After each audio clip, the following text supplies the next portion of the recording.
however you are and whenever you are. Welcome, good souls, to Paranormal Now. I'm Alan B. Smith. Join us as we traverse the cosmic highway of paranormal portals and tantalizing turnoffs. Tonight, we're going down the cryptic alleyway to the backwaters of the undescribable death sentence called the Chupacabra. And my guest tonight is Benjamin Ford, author of Tracking the Chupacabra. He'll be up in just a little bit. As a reminder, if you're a fan of Paranormal Now, please consider liking, commenting, subscribing, and force clicking the notification bell on YouTube. We're trying to build this channel up, and I really, really appreciate all of your support and your efforts so far. The channel is growing, but if you haven't yet, please subscribe and comment down below and share and like. And the Skype call-in line will be open in the last 30 minutes.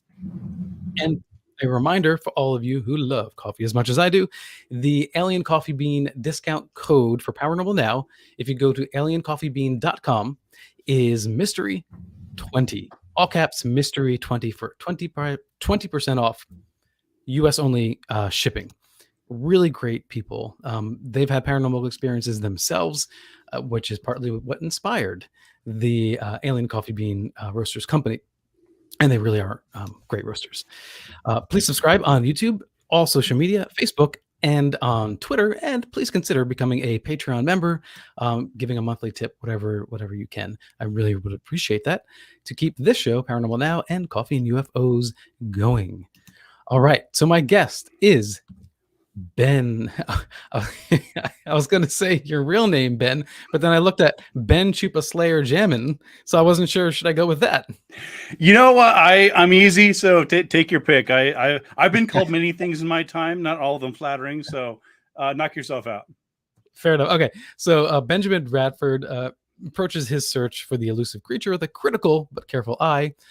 Among the monsters said to roam the world's jungles and desolate deserts, none is more feared than the Chupacabra, the blood-sucking beast blamed for the mysterious deaths of thousands of animals since the 1990s, combining 5 years of careful investigation, including information from eyewitness accounts, field research, and forensic analysis, with a close study of the creature's cultural and folkloric significance.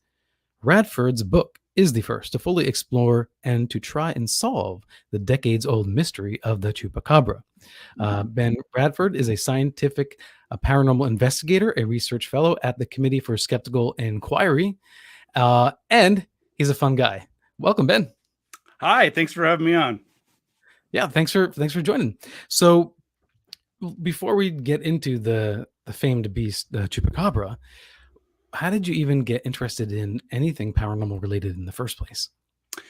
Yeah, that's always sort of the $1 million question. You know, people look into the stuff that I do in the books and they're like, and what's a reasonably sane person like you? And of course, they always have that caveat.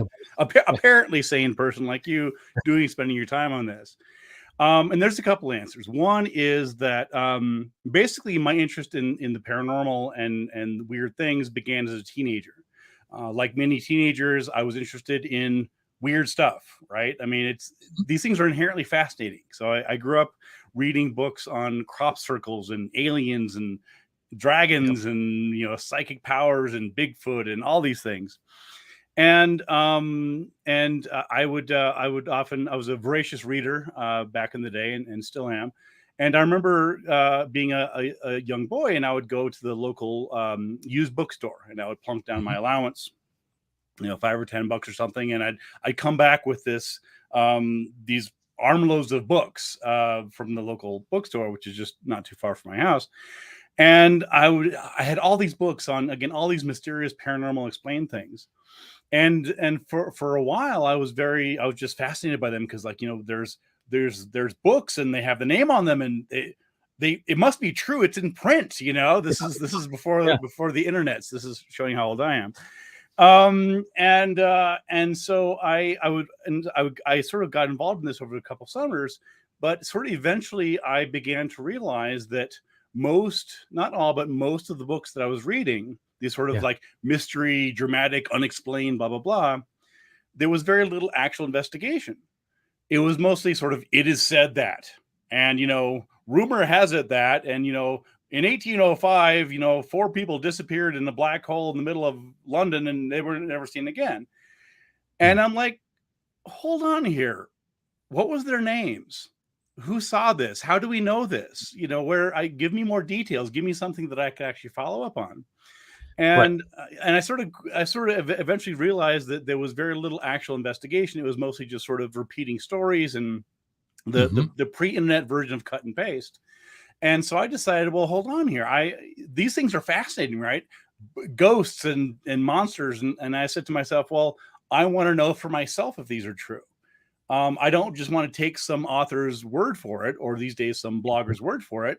I want to find out myself. And so that sort of led me to wanting to look into the scientific side of things. And I ended up getting a degree in psychology and sort of bringing folklore to it and things like that. So that sort of crystallized for me my interest in and desire to explore and explain these mysteries. Tell us about Squaring the Strange. Yes, so Squaring the Strange is a podcast that I am the co-host of and co-founder of. It's one of 2 podcasts. I also I previously created a podcast called Monster Talk, which won a Parsec Award many moons ago. But the current incarnation and the current version is Squaring the Strange, and it comes out every 2 weeks. And we cover all manner of weirdness. We're now, I think, in our 3rd year or something. It's been going on forever. But we bring critical thinking and skepticism to any number of topics, from crop circles to ghosts to mass hysterias and urban legends.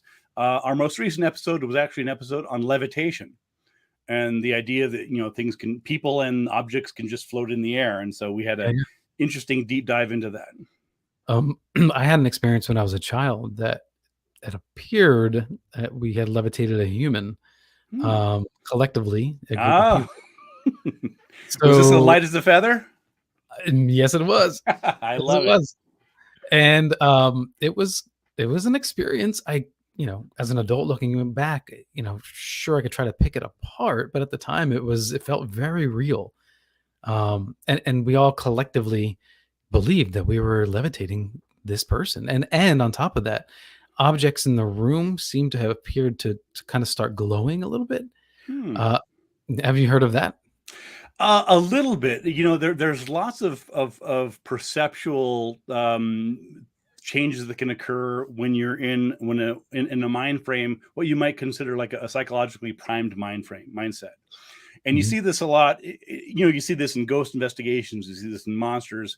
And if you tell people what to expect out of a given ambiguous experience, sometimes people will actually see that. So if you say, hey, this particular location, it's known for ghosts. So if you hear something weird, or see something weird, or you get a weird feeling, it's probably a ghost. Well, you might have that same experience, at the local Target or anywhere else, and you wouldn't think anything twice about it. But because that experience happened within the context of something where you're told what to look for, you're told weird things might be happening around you. That makes us more likely to interpret ambiguous things as being mysterious. Leading into our conversation about Chupacabra and other cryptids, at the beginning of your book, Tracking the Chupacabra, something kind of stood out to me, and you said, quote, "I believe it was time well spent. For solutions are," and this is regarding your research, "for solutions are always more valuable than mysteries." And I would counter that to a degree. Okay. Certainly, it could be. It requires context, but there is something profoundly inspiring, for lack of a better word, about mystery in and of itself.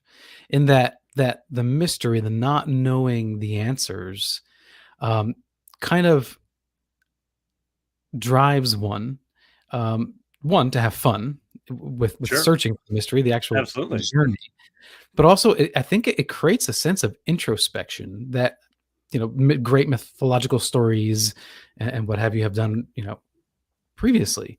Don't you think that psychologically there's something gratifying about a mystery? There's a pleasure in it, and that in and of itself makes it worthwhile allowing it to be a mystery. Well, I think there's a grain of truth to that. I mean, people, mysteries are entertaining. I mean, look at puzzles, right? Crossword puzzles, Right. Wordle. There, any any puzzle is a mystery that you're enjoying trying to solve. Hmm. I think in terms of, I mean, the context in which I was talking about that is sort of is human nature and human experience.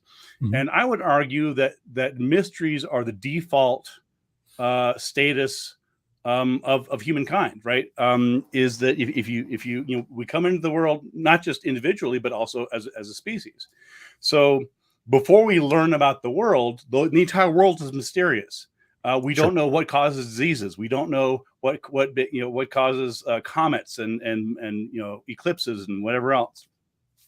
And so I would argue that mysteries are a dime a dozen. In fact, it's very very easy to create a mystery. All you Hmm. need to do is to leave out an important key fact or something, right? If a glass of milk spills and nobody's around, then it's a mystery. If a glass of milk spills and then there's a 6-year-old nearby, you may not have seen it, but it's not a mystery. That's a And pretty good so, idea.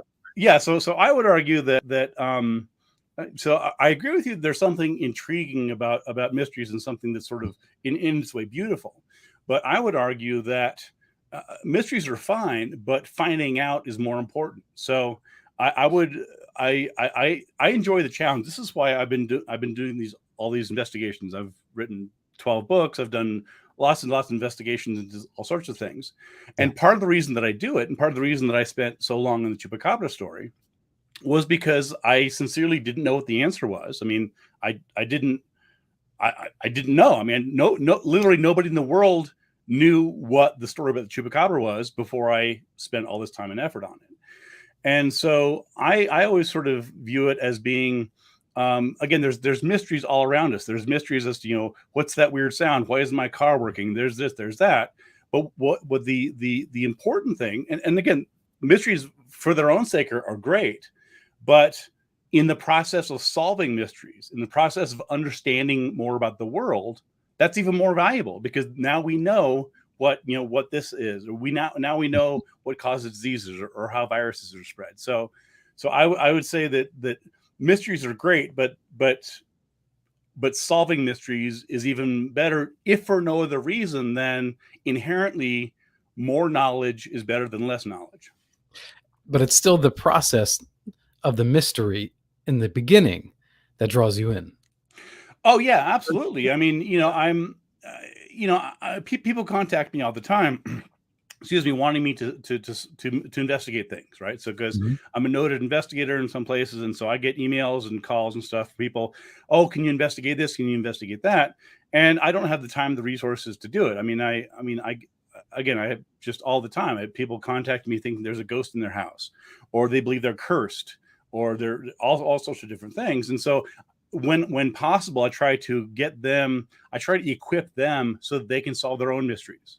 So I can say, look, I know you think this is going on, and I again, I can't just randomly take on any investigations anybody happens to throw at me, just as nobody can, right? I mean, there's like people don't call up lawyers or doctors or any other professional and say, "Hi, I read something you wrote on Discovery News 2 years ago. I want you to do something for me." Like you get hung up on, right? But people feel like they could do that to me because yeah, I'm a writer and stuff. So that's what I would say is that that that there the mystery itself is all great and fine, but again, it's the solving of the mystery and the solution to it. And I love the challenge of it, as I was saying before. So if I didn't enjoy the challenge, I wouldn't do it. Where does the story of the Chupacabra begin? Well, that's a good question. Some people believe that the chupacabra actually has existed for centuries or millennia. I mean, take your pick. Mhm. And you can understand why, right? Because the chupacabra basically emerged in the late 1990s, mid to late 1990s. Yeah. And that's the first time that anybody ever used the word chupacabra to refer to a vampiric, blood sucking animal that attacked goats or other livestock. So I want to be very clear, because the word Chupacabra existed before, but it was in reference to a whippoorwill bird. So it was not, it's a bird. It's not a vampire. It's not a monster. It's another name for a bird. Right, because it doesn't literally mean bloodsucker; it just means like sucker. Right? Exactly. Yeah. In fact, it's interesting because this is where I bring in the folklore. Because as I mentioned, I do folklore, and I'm a member of the American Folklore Society, and I do a lot on that. And so it's actually kind of interesting, because where the whippoorwill bird got its name was a legend that it sucked the milk, not blood, the milk out of goats. And it was said to, this bird was said to, and again, this is when you look at it from broader folkloric context, there's lots of legends about birds and omens and crows, and so it's part of a much broader thing. But anyway, so to answer your question, so the truthful, accurate answer is that Chupacabra began in Puerto Rico in 1995, 1996. Spreading into 1996. And so it's not a Mexican monster. Many people assume or think it's a Mexican monster because, it's Spanish, chupacabras. Well, they speak Spanish in Puerto Rico. But when you go back and when you dig up and this is what I did. I don't know if you want me to get into it right now, but basically Sure. I had basically set out to try and solve this mystery if I could. And I didn't know if I could or not. I mean, anytime you begin any project, you hope you can do it, but you never know, right? And so you hope it'll be successful, but I had no idea when it began. And so I chose the Chupacabra partly because it was a very new monster. And that intrigued me because, as I said, there were no Chupacabra reports before the 1990s. There just weren't. And you can argue with me, and we can go back and forth on that, but that's a simple fact. This has been pretty clearly established.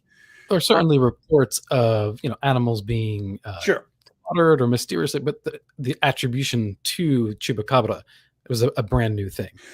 Yeah, I mean, so this is why, like in my book, Tracking the Chupacabra, I begin the book by setting the Chupacabra in its proper context, which is the vampire. Chupacabra is a vampire, and this is one reason why I found the monster so fascinating. Right, Bigfoot is not a vampire. Mothman is not a vampire. The Loch Ness monster is not a vampire. The Chupacabra is specifically a vampire. That's literally what it does. It's known for sucking the blood out of animals, goats, chickens, cattle, what have you. And that intrigued me because I'm like, well, hold on here. Hold the phone. If these things are real, and I say things because there can't just be one, right? It's like Bigfoot. There can't just be one Bigfoot that's been around for 200 years, right? There has to be a breeding population. There has to be more than one. In some cases,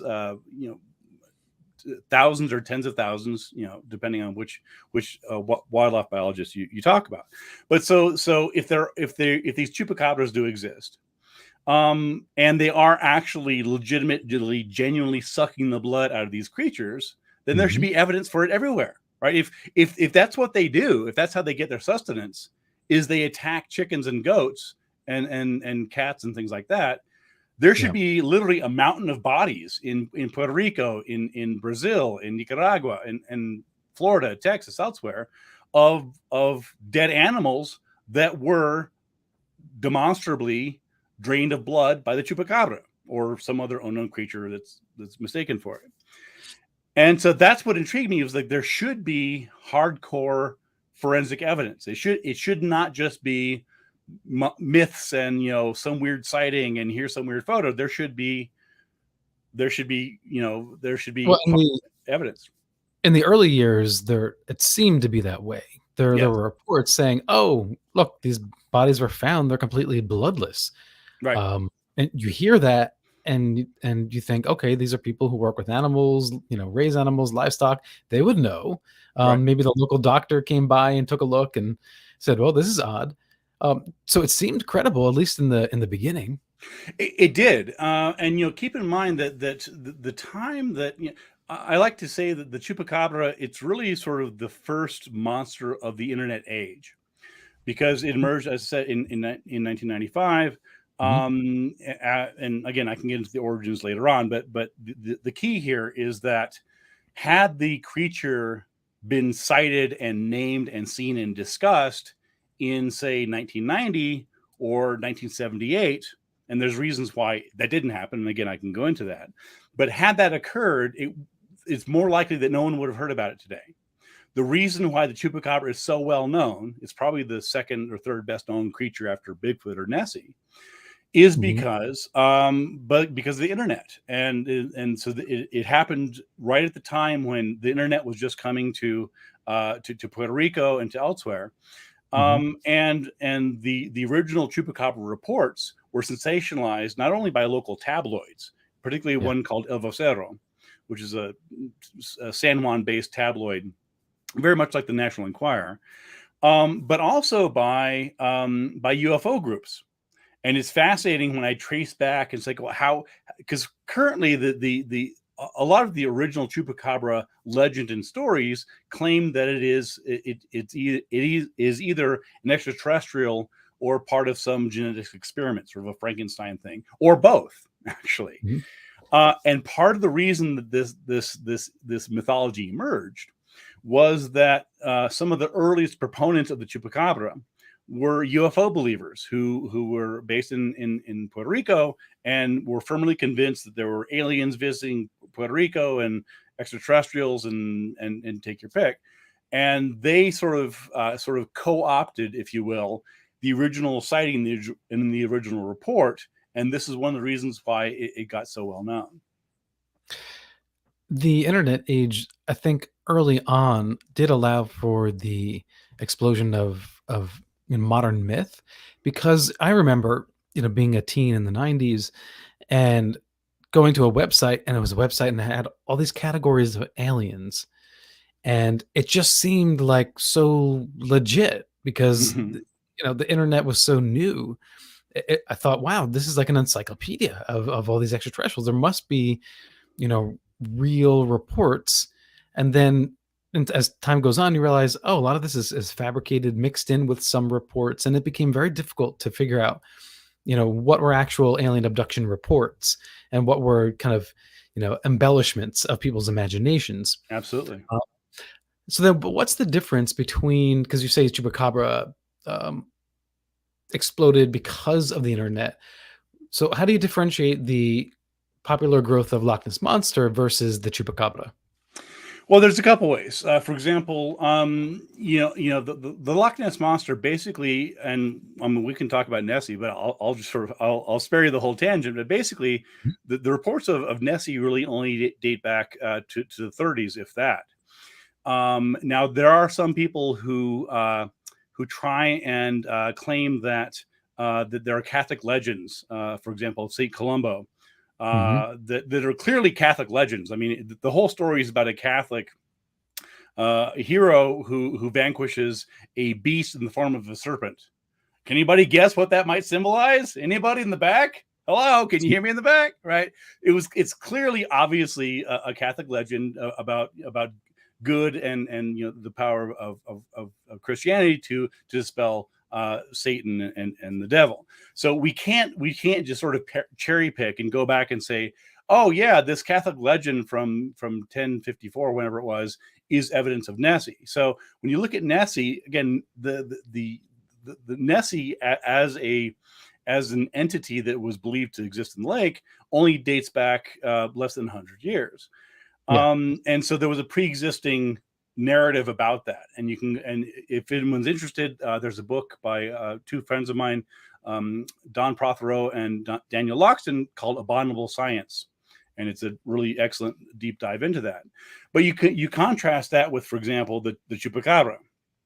And the Chupacabra is interesting in several ways. One of them is that people, and I sort of touched on this earlier, people used it for their own purposes. And in some ways, as a folklorist, I look at monsters and the social function that they serve. And oftentimes it's a boogeyman. And I don't know if you're familiar with the Hispanic ghost La Llorona, and it's common here in Mexico and here in New Mexico where I live and elsewhere. And it's basically this ghost or evil spirit of a woman called La Llorona, the Weeping Woman, And she's said to have drowned her children near a waterway or a river. And the story goes that if you hear her calling out on a moonless night, it's not the wind, it's La Llorona calling out for her missing children. And if you're not careful, she'll snatch children and drown them. And so it becomes this sort of morality tale, this moral story. And then so she serves sort of this boogeyman function. And the same thing happens with Chupacabra. As I mentioned before, the Chupacabra entity was sort of co-opted by UFO believers for their own purposes, because they sort of wanted to hype the idea that aliens were visiting Puerto Rico. But in the same way, this is one of the strangest things that I came across when I was researching it. It was soon after the original sighting in 95 and 96. You had local politicians. In fact, the local mayor ran on a platform of "I will protect you from the Chupacabra. Vote for me." And vote for me. I'll take care of this nasty blood-sucking vampire. Just vote for Chema Soto. And it was just and in my book I talk about other for example the Pentecostals in San Juan and elsewhere. They were sort of pointing to the Chupacabra reports, which were still circulating, as being representative of Satan. So you're like, well, yes, the Chupacabra is real, but by the way, it's not an alien. Those guys are crazy. It is in fact God punishing us for straying from good behavior. Yeah, we hear that with all kinds of anything strange. Oftentimes, it's just, oh, God's sending evil demons down here. Exactly. But that is very politician-like. I mean, it is. It's classic. Kind of medieval, right? Classic. Like it's like, oh, the dragon. I'll protect you from the dragons. Well, here's the thing. I have a quick follow-up to that, because I was in Puerto Rico, I guess 2 years ago now, just before the pandemic, and I was there for the Josh Gates show, Destination Unknown or Expedition Unknown. I forget which one. And Gates had me down there, and we shot on location for almost a week in Puerto Rico, and it was actually kind of fun. I ended up deep in some cave with bats and roaches, and I'm not going to go into that. But what was interesting was they were trying to they wanted to get the current mayor of San Juan, Puerto Rico, and Canóvanas, where the first Chupacabra was sighted, on camera. They wanted to interview them about it. As it turns out, the daughter of Jose Chema Soto, who was the mayor at the time, is now the current mayor. And you would think that she would want to talk about the Chupacabra. No, she refused to be interviewed. And it was fascinating to see like how 30 years ago or 20 years ago, whatever it is, her father was eager to use the Chupacabra legend to get his votes. But now that it's sort of a passé weird thing, and you didn't really, she's like, wants nothing to do with it. I love that story. You remember when you were a kid and your parents would say something, you're just like, oh, in front of their friends, you're like, no, Dad, no, Mom, don't say. I imagine that's her emotion, right? Yeah, absolutely. Yeah, can we not talk about that? Okay, so we're gonna go to a break. We'll be right back with Bren Radford, and we'll be discussing more about the Chupacabra and other cryptids. There's so much more to this mystery, and Ben spent about 5 years researching, so there's a lot to cover. And for those of you, I know a lot of us are out there looking for legitimate sites. So in the show description, I put a link for Ukrainian humanitarian aid verified charitable sites. So if you want to go into the show description, and if you're looking for something that's been verified and charitable, go check that out as well. And we'll be right back on the other side of this break, and we'll continue this discussion of high strangeness. And please consider liking, commenting down below, subscribing, and helping to grow this channel. We will be right.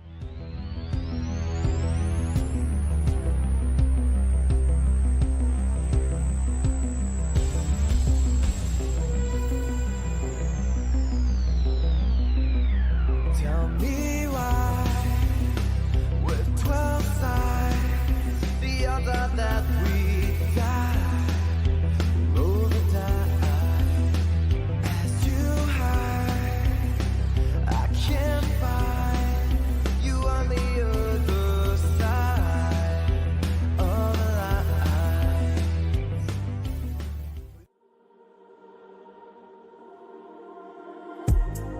This coffee is delicious. Is that a UFO? I'm actually seeing a UFO.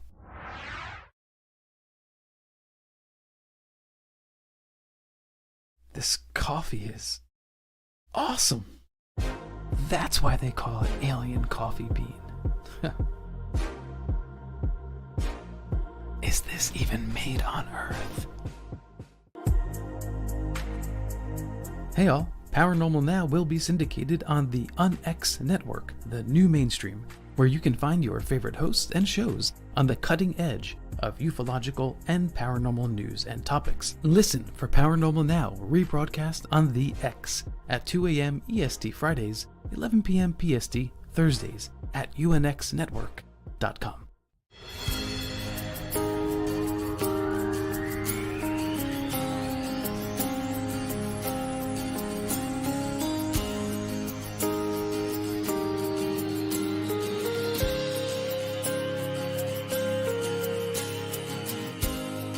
On and again, the signs keep on coming, they point to the end, but I hold on so tight.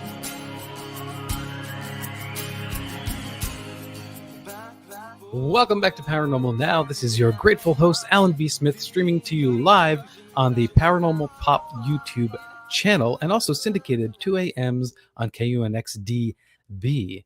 We're coming back to a position of high strangeness here with Ben Radford, author of Tracking the Chupacabra. Ben, on your sojourns, there it is, on your sojourns, have you ever actually had moments though where you found yourself in a creepy, uncanny situation? Yes, with the caveat that it was usually other people that were creeping me out. Other humans. Yeah. I mean, I'm being totally serious. You know, I mean, as you know, I investigate weird things, crop circles, you know, ghosts. I've you know, on-site investigations, field work, and things like that. Yeah. And you know, it's weird seeing the contrast between how I investigate and how like TV ghost hunters investigate, because it's very, very, very different. They sort of have this ad hoc thing and like, oh, dude, we're gonna go in this haunted house and, you know, turn the lights off and walk around. And what was that? What was that? And it bears no resemblance to good quality investigation research. And it's just, you know, and just over and over you see, like, you know, they get scared of something and they run away. It's like, no, if you genuinely and sincerely think that there is something unexplained or unusual or weird in front of you, go towards it immediately. But don't run away. Don't get scared. Go and try and figure out what it is. Well, don't you think though, especially if you're watching something on television, that may not be representational of your average paranormal investigator? because all the paranormal investigators I know, they don't like go ooh and then like run off into the night. Right. They you know, they keep their equipment steady and they listen and they, you know, record. They don't run and they play back and they try to cross-reference and make sure everything's legit. At least least you know, those that I've become friendly with. But as what you see on TV is like, you're right, very much ad hoc and Hollywoodized, you know? Absolutely, yeah. And so, and that's one of the things you have to keep in mind is that, I mean, and I've been on many of these TV shows. I mean, I've been on both sides of the camera here. And, you know, they're often heavily scripted. I was on a show one time where I actually caught somebody faking ghost evidence. I'm not going to go into it here, but I mean, I was, you know, I was there. I saw them trying to do this and trying to pull one over on the producers. Yeah. And you know, it's one of those things where it depends on what your goal is, right? My goal as an investigator is to solve mysteries. That's genuinely and sincerely what I want to do. If I'm looking into a psychic detective case, I'm looking into chupacabras, I'm looking into a ghost case, whatever it is, I'm trying to do my sincere best, not to be dismissive or say, oh, this is too stupid or you're ridiculous or you're crazy, you know, you couldn't have seen that. No, I will listen to your story. I will look at your evidence. I will take this seriously because I take it seriously. Yeah. But the difference is that is that because I want to solve the mystery, because if possible, I want to actually figure out what it is. I'm going to bring the best science I can and critical thinking and research and things like that. And that's really my main criticism of cryptozoology, of ghost hunting and the other fields. It's not that they're interested in the subject, because again, I'm interested in the subject. We all should be. My criticism is they're not approaching the topic using good scientific methodologies. And if they were, then we'd have better evidence if these things are real. Is there anything of truth based in the Chupacabra that you found, being a vampiric creature? Anything in truth? That's interesting. I've never been asked that question before. Anything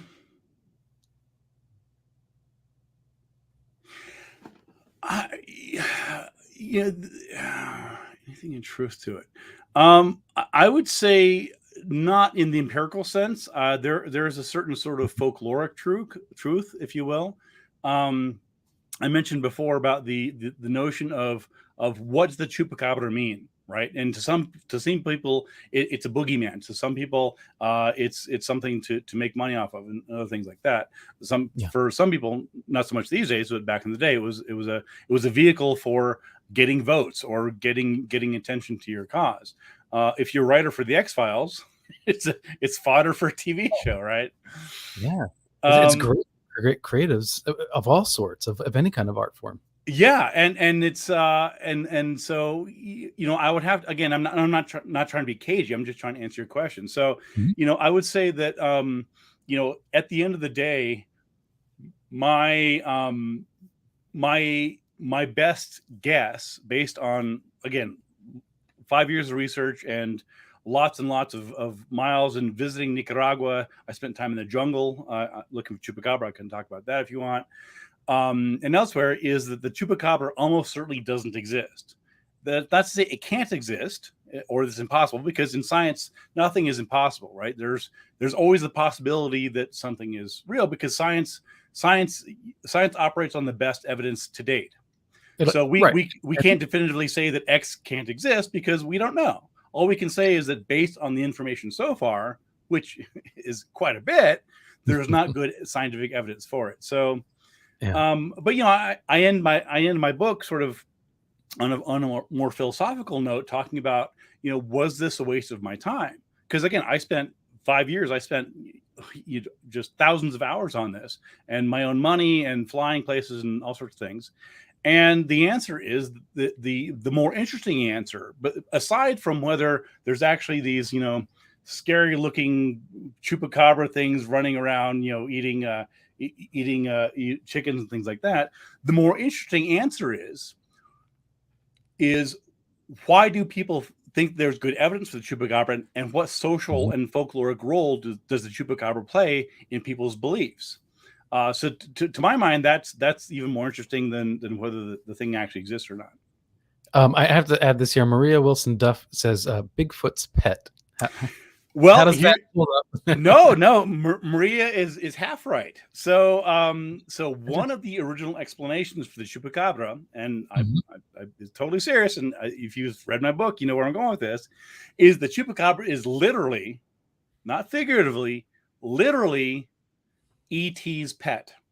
So one of the original explanations was that a UFO, was buzzing by Puerto Rico, as one does, and the door opened, like in the movies, I guess, and the Chupacabra popped its little head out and escaped into the jungle. In fact, into the El Yunque rainforest, which is just outside of San Juan, where it then lived, presumably attacking goats and chickens and whatnot. Although no people, which is curious. But anyway, the idea is that it then escaped into the jungle there. And again, this goes back to this sort of interesting folkloric UFO alien extraterrestrial thread that was.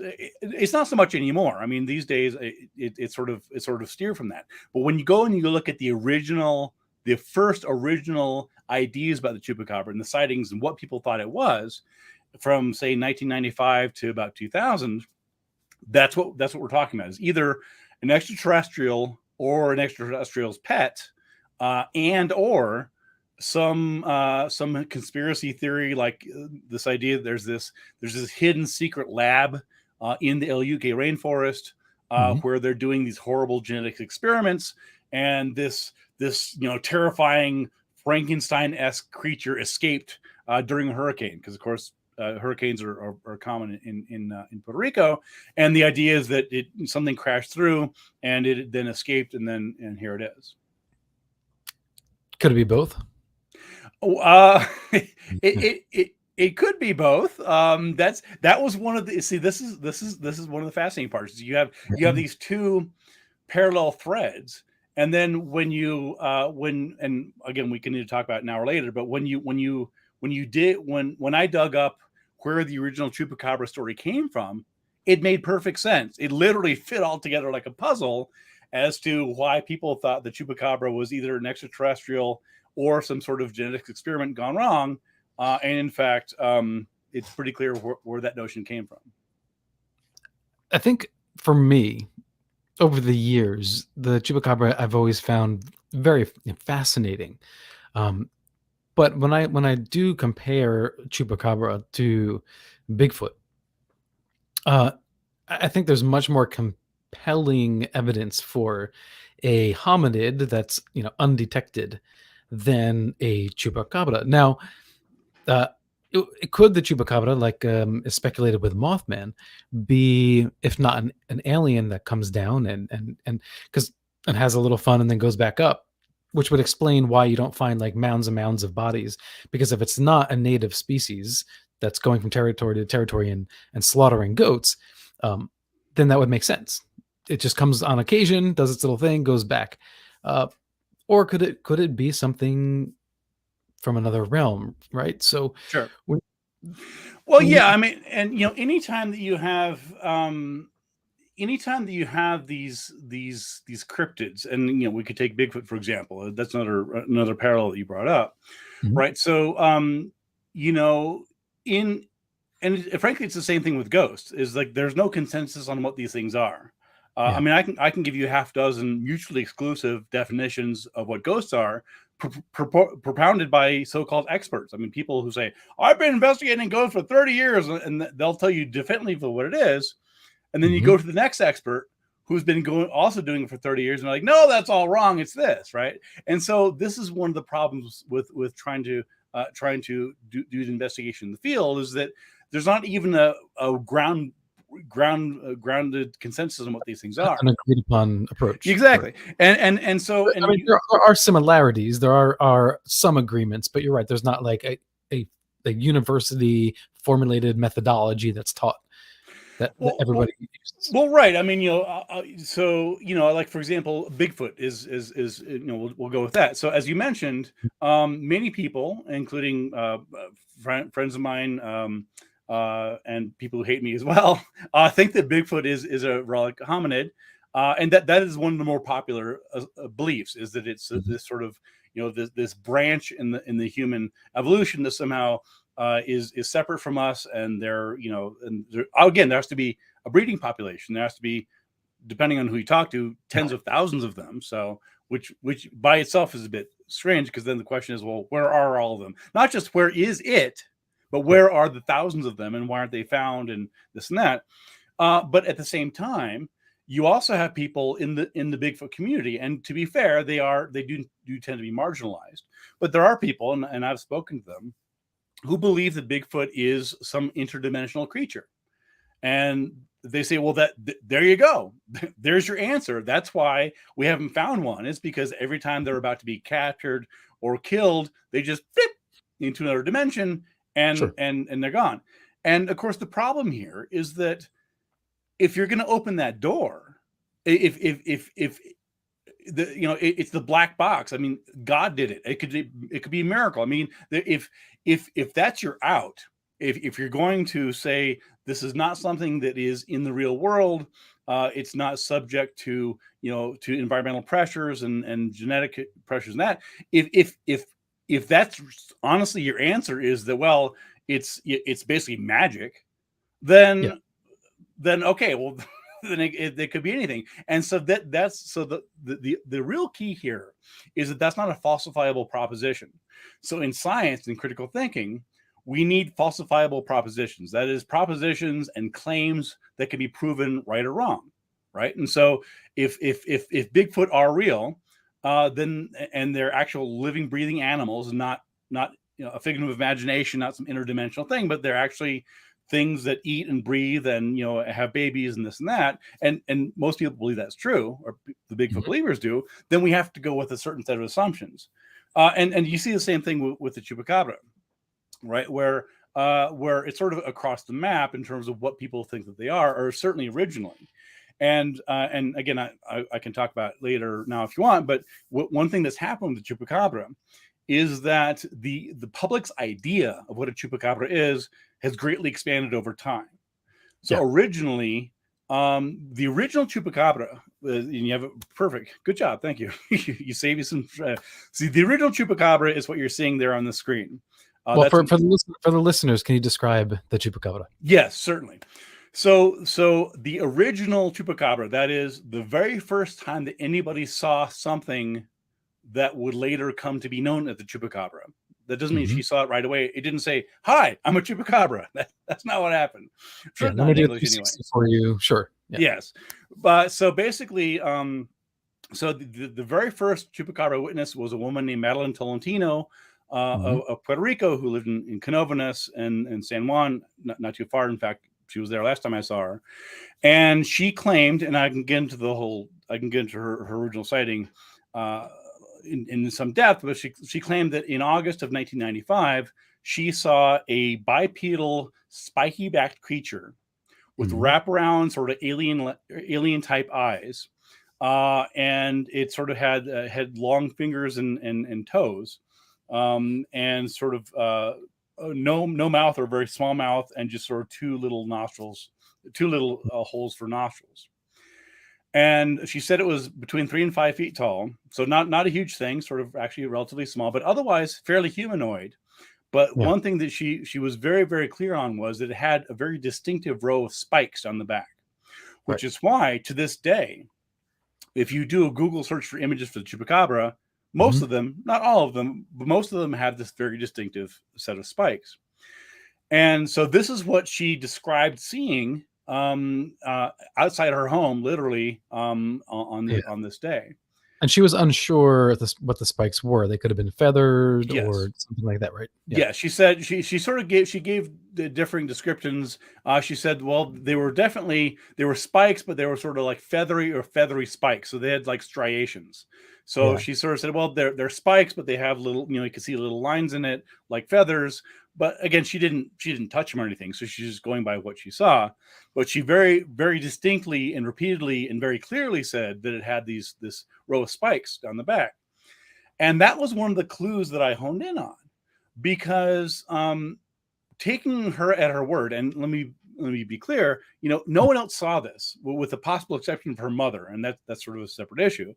But her mother was aged at the time and infirm, and I couldn't interview her, and nobody else did. So essentially, and she she actually gave sort of two slightly contradictory versions of the account, but the main, I'll just go with the main one. The main one is that she saw this thing literally outside her front door, outside a window. In my book, Tracking Chupacabra, I have a photograph of her at that window. It's actually, I was like, show me where you saw this thing. And she's very happy and very happy to show it. Anyway, so one key here is that no one else saw this, right? It was broad daylight, middle of the afternoon, a day in August. No other cars came by. No one else saw it. She just saw it for, she said, a few minutes, and then it took off. And so one question I originally had was, what else could it have been, right? So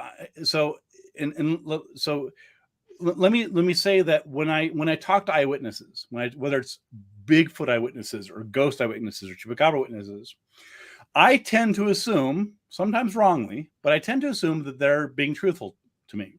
There are liars with what they report. Yes, yeah. So that doesn't, to be clear, that doesn't mean that they are accurate in what they saw, but it means they sincerely and genuinely believe and are reporting to me as best they can from their memory and everything else what they saw. So again, there are exceptions. I have come across liars and hoaxers and fakers, and there's some of those.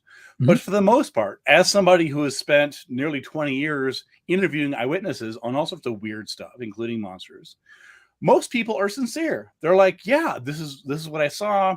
And so and again, having a background in psychology, I'm aware of some of the different reasons why there may be misperceptions and illusions, things like that. So it doesn't mean they're stupid, doesn't mean they're crazy. It just means that humans are fallible, and we don't always perceive things accurately. We don't always remember things accurately, and we don't always report things accurately. So there are many different stages between somebody seeing something that they don't recognize and later telling someone else, this is what I saw. They're at each stage reporting memory, descriptions, things like that. There errors are introduced, and again, I'm not saying anything that psychologists don't know, but this is important to keep in mind. So anyway, getting back to the original description. So one of the first things I had to look into was, is there anything native to the area that she could have mistaken it for? Because sometimes someone will describe some mysterious creature to me, and there are actually animals that under certain conditions at night or whatever else could be mistaken for this creature. Well, based on the description, I mean, what could it be? well, exactly, right. So the answer is that there's literally no animal like this in the world. They're just not. So again, she described it as being bipedal. Well, that right there rules out most animals. There are very few animals that are bipedal, or can be bipedal. Like, can temporarily, like bears can, things like that. But there's no bears in El Yunque rainforest near there. Anyway, so raccoons are too cute on their 2 feet. So they are adorable, aren't they? Oh, let me tell you. So anyway, so I quickly realized that whatever she saw, it almost certainly was not an ordinary animal that this was in broad daylight. This was not, near dusk, in the woods. This is broad daylight. And I do want to add one thing, which is that she told me that she had just woken up right before she saw this thing. And I found that telling. There was something like, oh, I woke up and then I saw this. Like, wow, okay, did she wake up because she heard something, or she would be awake? And she actually gave two slightly contradictory descriptions. I interviewed her in I think 2010. So I interviewed her in person. I met her. She seemed nice and very friendly. I believe she's sincere. I didn't feel like she's hiding anything. But she did demonstrably give two significantly different descriptions of what happened. She gave one to researchers in 1996, shortly after her account, after her sighting, to the UFO group I mentioned earlier, and she gave us similar but in important ways different description to me some 15 years later. What was the difference in the description? Well, there's actually a couple. So it would honestly take 20 minutes to. I'll sort of give you a couple. So in one description, in sort of if you go back to her to there's a book called Chupacabras by a guy named Scott Corrales, and in Corrales's book he transcribes and has published interviews with Tolentino by this alien UFO group. It was incredibly valuable to me, and I'm very grateful to Scott for doing that. He doesn't agree with my conclusions, I might add, and he declined to be interviewed for my book, which is unfortunate because anyway. So in that original book, if you read the description, she has this whole story about how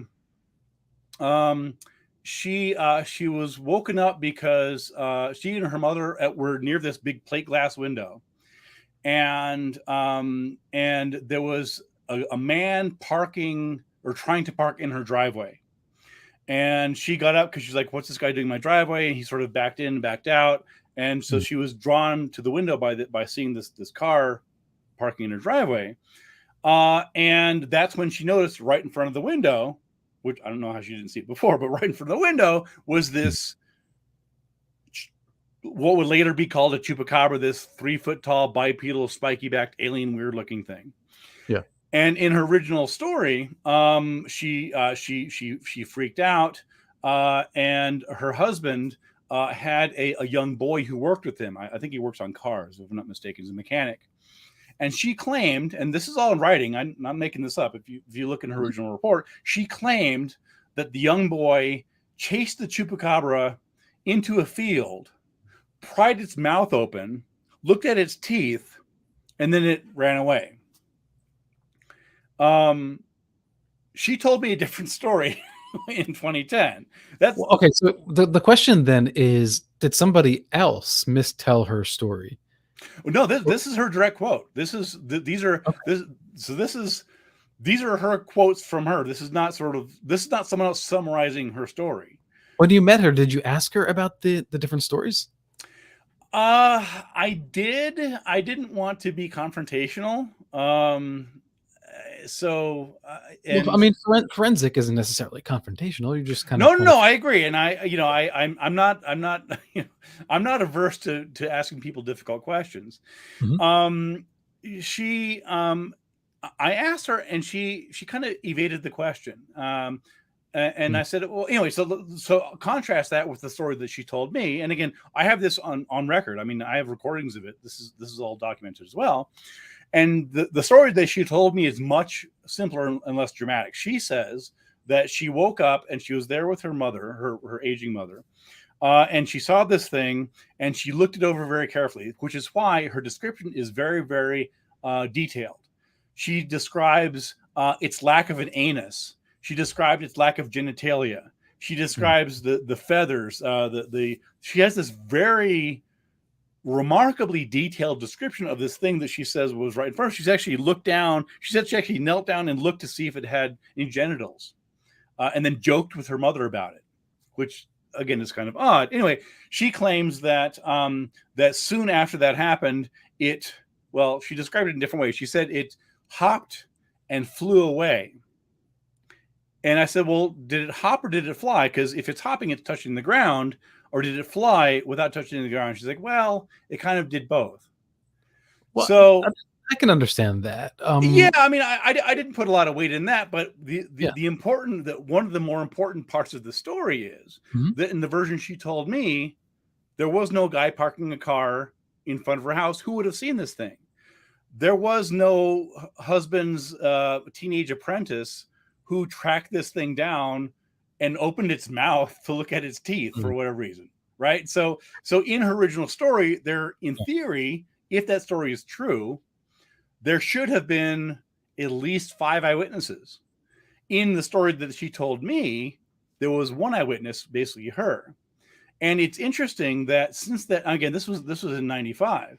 Since that time, nobody else has come forward. Like nobody's ever said, yeah, I was the guy in that car, or I was the teenager that and it doesn't make sense, right? You're a teenage kid. You see this scary looking thing that could be alien or terrifying. It's got these teeth and you chase it into a yard and open its mouth. I mean, her story didn't make any sense. It's very bizarre, but then, okay, I'm totally breaking the rules here with not going to break, but so But you earlier said that you believed her, or you sensed that she was telling the truth. So how do you get that feeling that she's being sincere, authentic, and yet you're getting these different stories?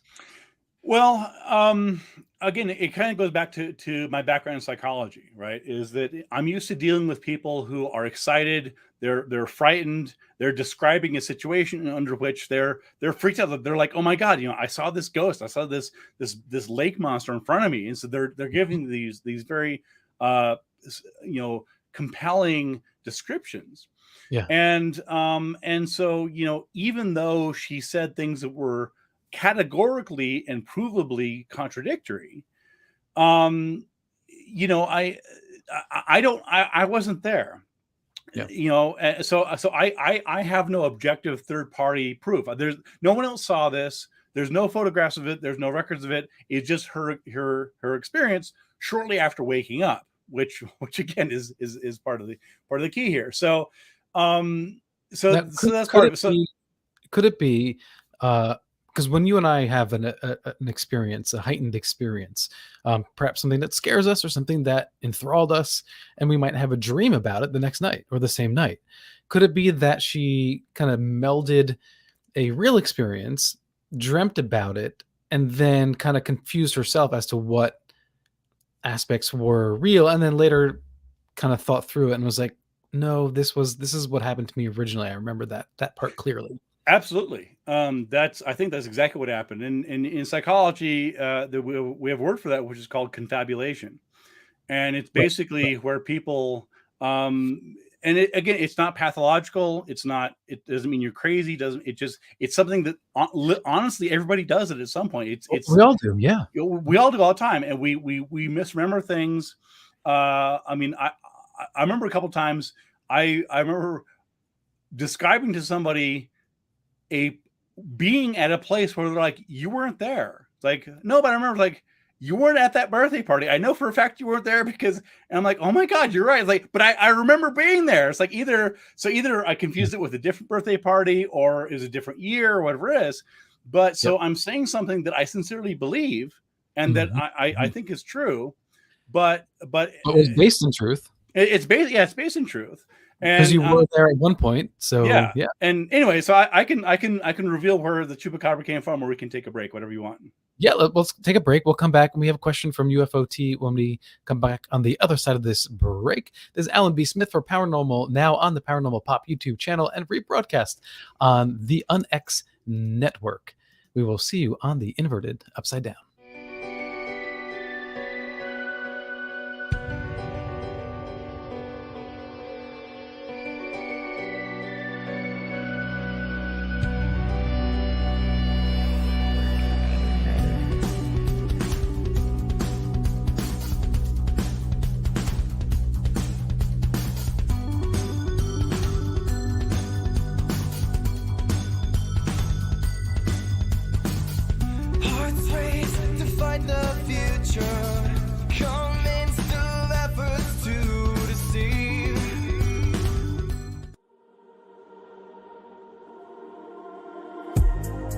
This coffee is delicious. Is that a UFO? I'm actually seeing a UFO.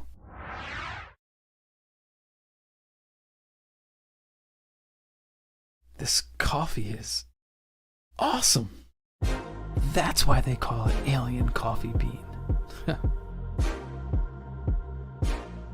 Is this even made on Earth?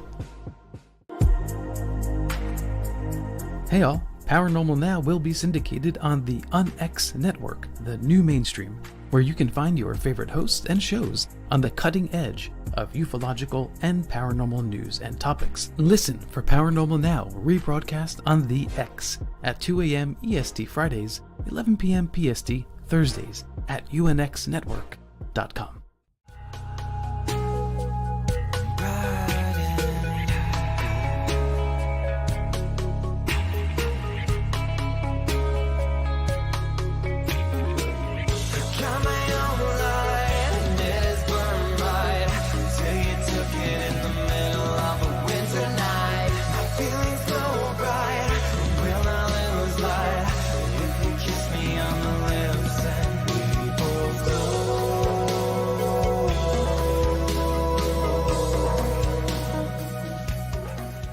Welcome back to Paranormal Now. This is your host, Alan P. Smith, streaming to you live from the YouTube channel Paranormal Pop, youtube.com/paranormalpop. And the music taking us out of the break was the brilliant music by Septembrio. If you want to find out more about them, it's Septembrio, spelled with a Y.com. And tonight, we have so much more in this last hour to cover with my guest, Ben Radford. Ben, do you believe in anything paranormal? Well, to quote one of my favorite films, Moulin Rouge, I believe in love. And that's paranormal, man. That's the real deal. It absolutely is. Yeah. No, I mean,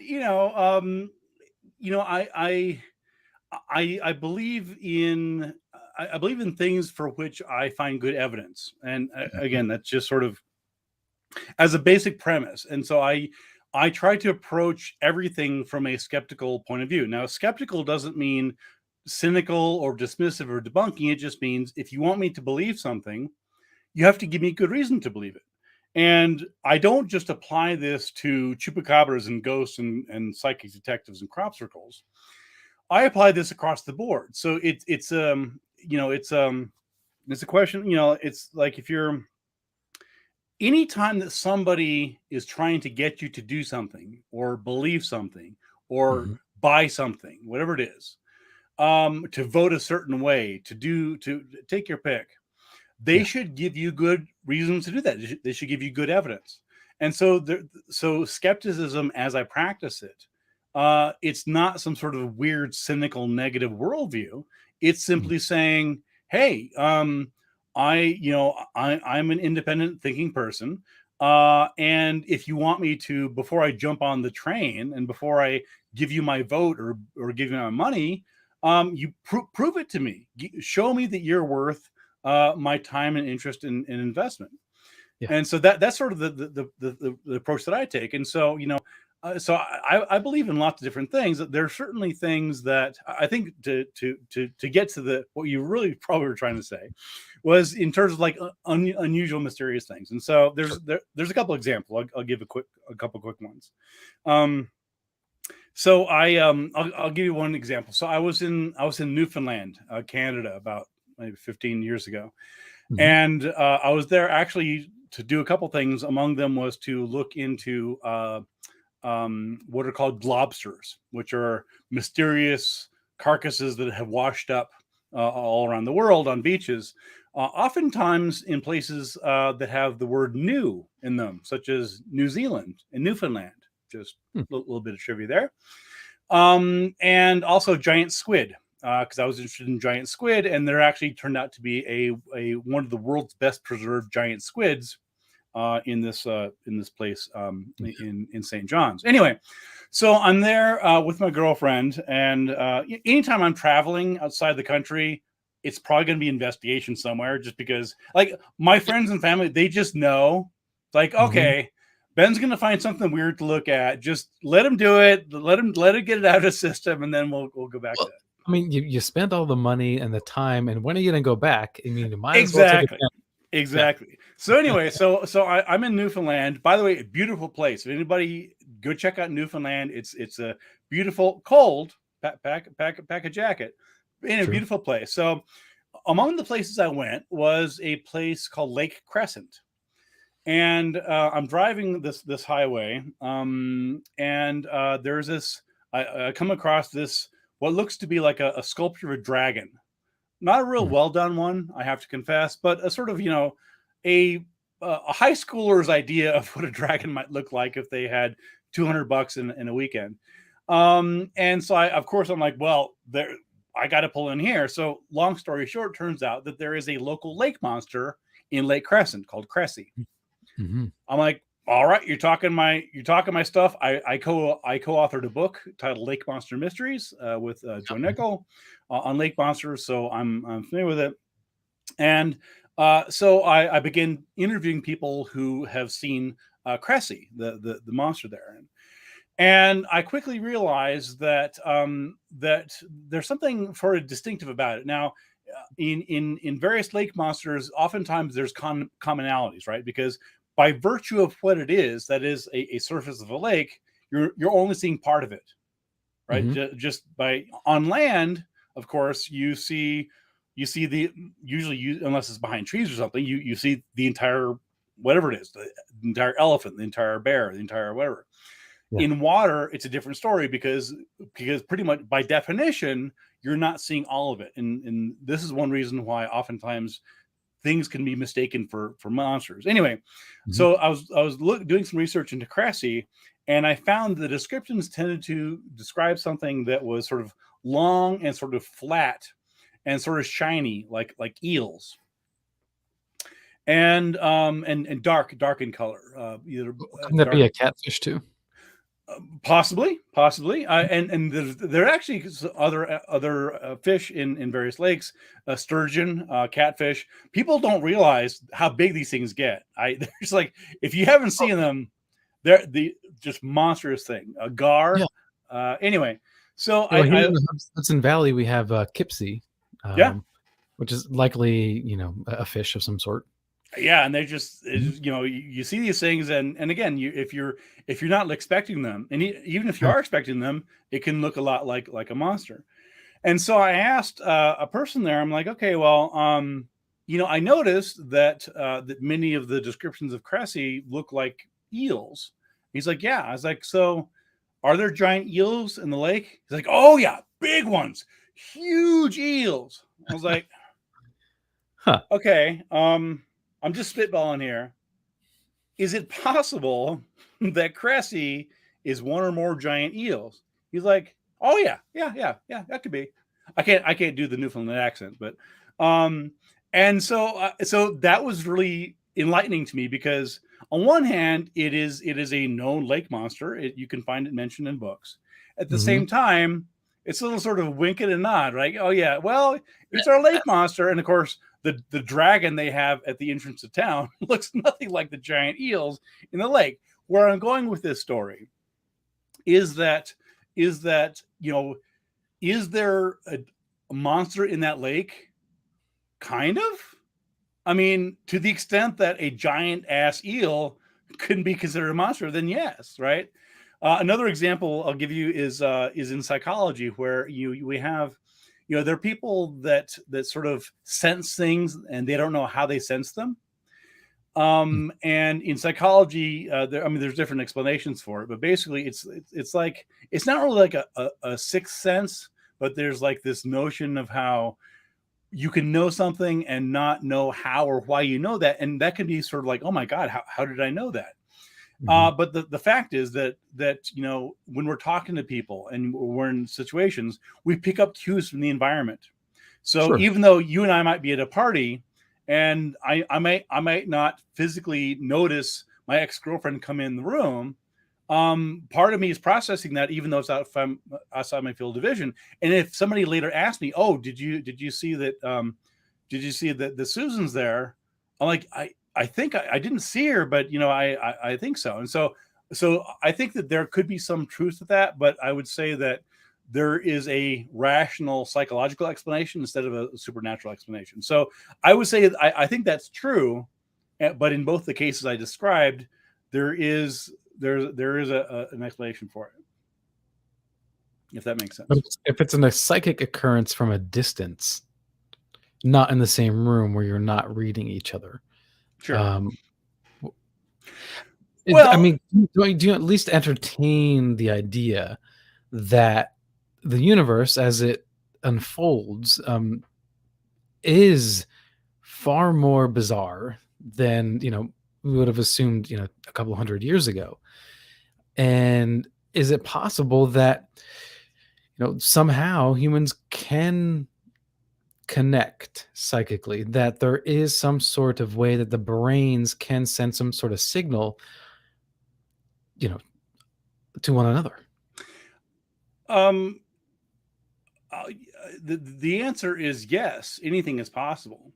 I'm just saying, based on your understanding of physics or theoretical physics as we know it, and what how science has kind of evolved. Sure. Well, yeah. I mean, the thing to keep in mind about these things is that, and actually there's actually a logical fallacy that's associated with this.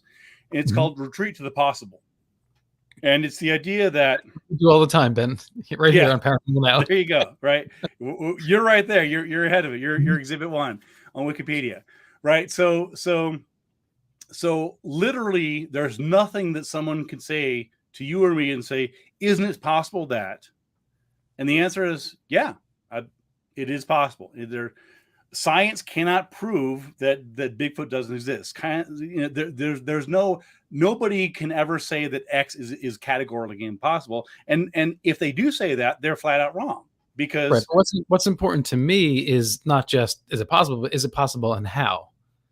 That's the interesting part of it. Right. So you get into the questions about the mechanism, right? And so, but the key here is that because of the fallacy of retreat to the possible, that's not a valid question. The question is not, is anything possible? Because the answer is always yes.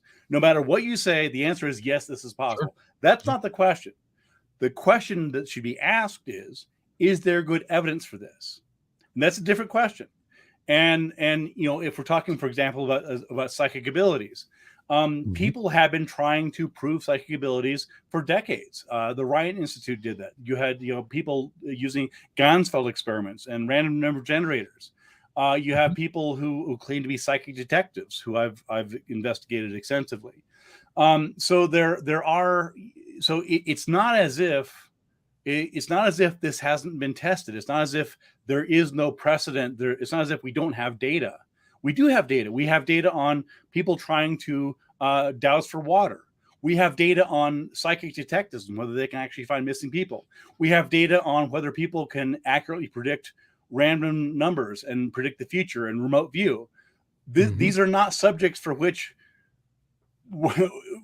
we don't have data. We do have data, and the data that we have doesn't lend itself to that conclusion. I do have I had a family member that could douse, and that's literally how they got well water. I mean, maybe it's coincidence. They just got lucky. Well,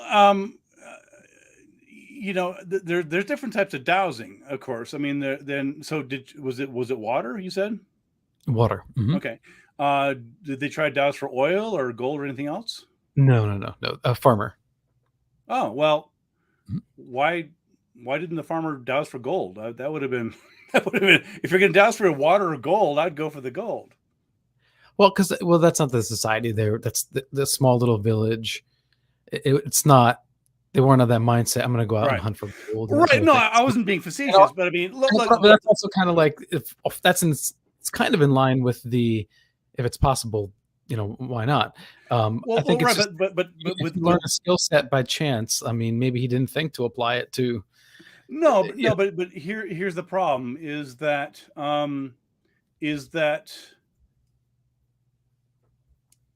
there are ways to test whether dowsing works or not, and I've been involved in dowsing tests, and the reason that you need controlled tests for dowsing, ideally double-blind test, is because if you dig deep enough, there's water everywhere.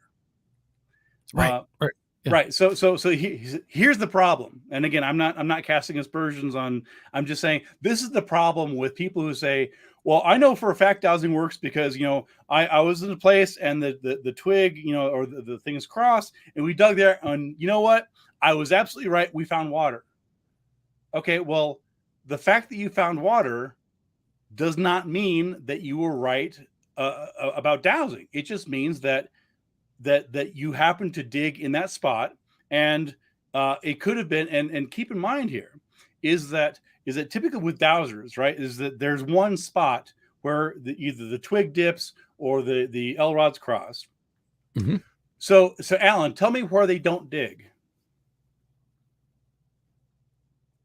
Where they don't dig? Right. We know where they do dig, right? But the dowsing rod doesn't respond, right? Exactly. So from an experimental scientific point of view, what's the problem with not digging where the dowsing rod doesn't respond? Right, but because they're going on the presupposition that they're using an instrument that is telling them, them being the instrument intertwined with. So from their perspective, it's why would I dig anywhere else? It doesn't make sense. Exactly, but that's what I'm talking about. It's like trying to find like a stud in a wall. I mean, I could look for studs anywhere, but if I'm going to use a stud finder, then that's where I'm going to. Okay, let me phrase it. Let me phrase it differently. Sure. Let's say you're a dowser, and you tell me, just to sort of bring it more concrete. You're a dowser. You tell me, I know that dowsing works because I've used it many times, and we dug our well in the backyard because we went to this place and the dowsing rods crossed, and that's where we dug the well and we found water. And I say to you, okay, so everywhere else in your yard, you said there wasn't water, right? Because you found the one spot where there is water, but you didn't dig in the places where you didn't think there was water. And it's entirely possible, if not probable, that had you dug there, you would have found water. And you're saying based on the fact that water is everywhere. Well, not only is water everywhere, but the problem is that you don't have a control group. Let me give you one quick example, because this is. I understand what you're saying. Yeah, because let's say you were to have someone douse, and then you could scan the ground afterwards, and then prove like, hey, there's water over here. Why didn't you dig over there? Right. Yeah. I mean, again, I'll give you one quick example because it's a fun one. I was in Ecuador, in the jungles of Ecuador one time on the equator. And I wrote about this in one of my books, Big If True. And it's a quick story, but it's exactly about this. So the legend is that on the equator, and only on the equator, can you balance an egg on a nail. And this is the idea that there's something about the equator being mysterious, or this trick of force, or whatever it is. And I was there with a friend of mine and my father. Again, this is years back. And our tour guide was very like, hey, everybody, this is the equator. Here's a little monument. Look, I'm balancing an egg here. And I was like, oh, wow, they're taking photographs, and they're try it yourself. And everyone's like, oh my God, this is so amazing. I'm like, this is not actually a thing. There's no physics. There's no logic behind this. But I didn't want to interrupt the tour guide, and I didn't want to be the nasty skeptic. So I was like, okay, fine, whatever. This is all cool. I got a photograph. But then we left the equator, and we went back to our camp, which is several miles away. And before dinner that night, I asked the guide, say, hey, can I borrow the egg and the thing there? I want to see if I can make the egg balance. And he said, well, you can't do it. And I said, well, how do you know you can't do it? He's like, well, because it's not on the equator. I said, I know, but if you haven't tried, then we don't know that you can't do it. So let me borrow the egg. And he's like, knock yourself out. You're not going to be able to do it. And sure enough, within a few minutes, I balanced the egg somewhere other than the equator. And it was, again, the lesson here is that he was astonished. He's like, there's some sort of trick? I'm like, there's no trick. You can do this anywhere. Anywhere. Yeah. You were so convinced that this could only happen in this one place, you didn't try it anywhere else. Right. No, I get that approach totally, but but that's why if you were really to, like you said, do a double blind study, that's the only way to get down to the truth, one way or the other. Either way, it's just pure speculation, what ifs and what ifs. Well, no, you're exactly right. But again, we have conducted double blind studies of dowsers. I mean, that has been done. I've been parts of them. Richard Saunders. But not this dowser, Ben. Not this dowser. Okay, fair. you got me, Alan. Not this bigger dowser. All right. So I have a question. Point conceded. We have a question from UFOT. Ben, in your research, have you noticed any tie between Santa Muerte and Chupacabra? I am seeing murals of them together. Great pronunciation, by the way, there, Alan. I don't know any particular connection other than they are both Hispanic related iconic imagery. Now, again, keep in mind that Santa Muerte.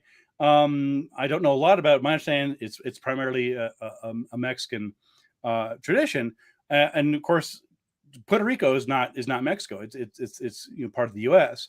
And so you have this interesting conflation, this sort of lumping together, right? Where you have, and I've even met Mexicans who are like, "Yeah, Chupacabra's ours." I'm like, "No, I'm sorry." It's not yours, but in a way it doesn't matter because the Chupacabra basically belongs to everybody at this point. It does now, yeah. It's become commodified. It's cute. It's fuzzy, and this is one thing I find so fascinating about Chupacabra is that you have what was originally this scary, evil, frightening, literally blood-sucking creature. And now you have these cute, furry Chupacabras that they're little kids' toys and things like that. Anyway, so yeah, go ahead. No, I was just gonna say it's all part of the commodification of monsters and boogeymen. And I saw the same thing. For example, I investigated the lake monster Ogopogo in Lake Okanagan in British Columbia. And you saw the same thing. You had what was originally allegedly this terrifying beast that would attack people and kill and this and that. At the same time, you could buy these cute little worm looking lake monsters in the tourist shop. So it's all everybody uses these images and the chupacabras and these other things for their own purposes. And that's one thing that's fascinating about it. Well, the original Chupacabra, which we have here on screen, where did the story split off? When did it start changing?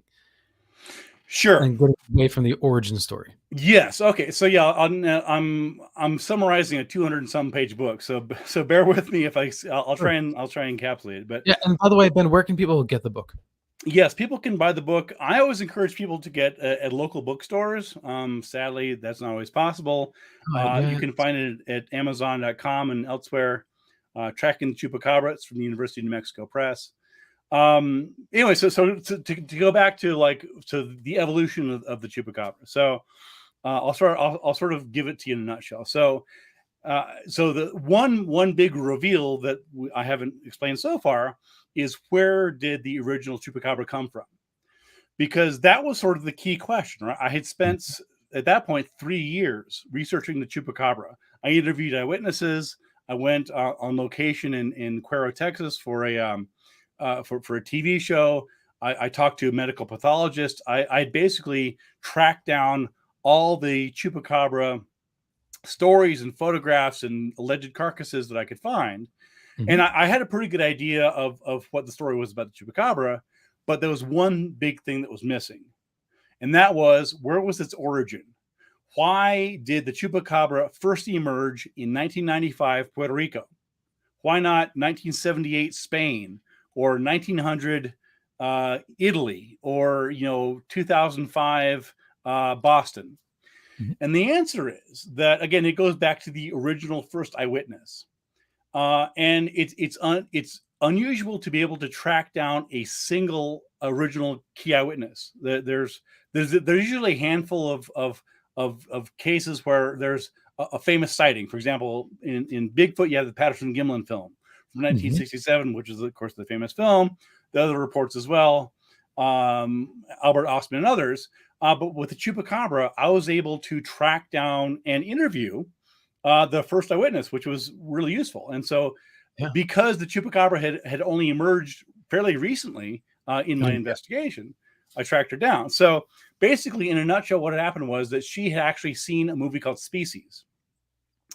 And the film had actually come out shortly before her sighting in Puerto Rico. And as it turned out, and I modestly will say that I'm the first person to connect the dots here, I realized that that her description of the Chupacabra was very, very closely paralleled by her own admission. I didn't put words in her mouth. She herself said that the Chupacabra that she saw looked a lot like this monster that she saw in this horror film Species, with mm-hmm. Ben Kingsley and Michael Madsen and Natasha Henstridge as the part-time Canadian model, part-time evil creature. Sure. And again, I won't go into all details, but in the book, I lay it out very clearly. If you look at the creature in the film, the monster in the film, in one form, she's this beautiful, somewhat occasionally naked woman. In other words, she is this alien-looking, spiky-backed creature that looked a lot like the Chupacabra. And so what I'm convinced happened, yes, there's a perfect, thank you. What I'm convinced happened, you can see, for example, here on the screen, you see the long limbs, you see the distinctive spikes and the feathery spikes that Tolentino described on its back. It's not totally perfect, of course, but if you look, I mean, in this particular image, of course, she still has the human head. But if you watch the film, it's a pretty well-known film. There were a couple sequels, and it's fascinating because the creature in the film was designed by H.R. Giger, the artist who also did the creature effects for Alien, and he's famous for doing these really gothic things.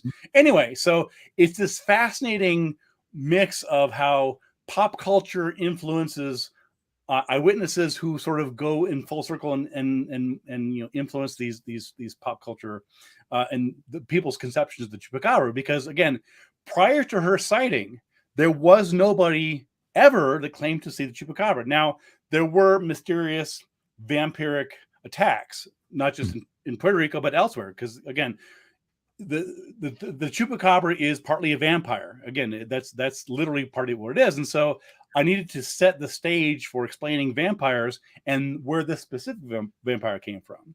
Okay. So anyway, I'll wrap this up. But basically, in a nutshell, so she saw this thing, and then other people sort of latched onto it. It made the tabloids. It was on TV shows. It was later on the X-Files. And then by the year 2000, so about 5 years, there was this occasional sightings of this Chupacabra figure. But then in the year 2000 was when everything changed. And in 2000 was when we first see the dog looking Chupacabra version, like the canid version, dogs, coyotes, foxes. They basically look like mangy dogs. And that first appeared in 2000 in Nicaragua. And from then it just sort of went on its own. It went on its own. Why did it change? For instance, like this illustration that you have here, right? This is in your book. And this is much creepier. Looks much more like a lizard. Yes, it does. There are other furrier versions of it, and then dog-like versions. Yeah. So how did we get to that quadruped kind of a animal? So I just love this, obviously, because I spent all this time on it. I love talking about it. So this is a cool. And for everybody listening, if you can see Ben's background. It's very much like the basement office in X-Files. So he is. Yeah, I got a lot going on here. A deep diver for sure. Yeah, I am nothing if not a reader and researcher. I'm not always right, although usually am. But I have done due diligence in my investigations. I'll just leave it at that. Mm-hmm. So here's what happened. So Madeline Tolentino sees this film Species. Within a week or two, she wakes up from sleeping and genuinely believes that she sees this thing outside her front door, outside her window, even though no one else saw it. And then she tells a couple people. Local UFO buffs on the island get wind of it. They're like, "Oh my God, this must be connected with UFOs or something." They latch onto it, and then so for a few years, people saw but never found the version of the Chupacabra that she talked about. Again, spiky backed, alien eyes, that whole sorts of thing.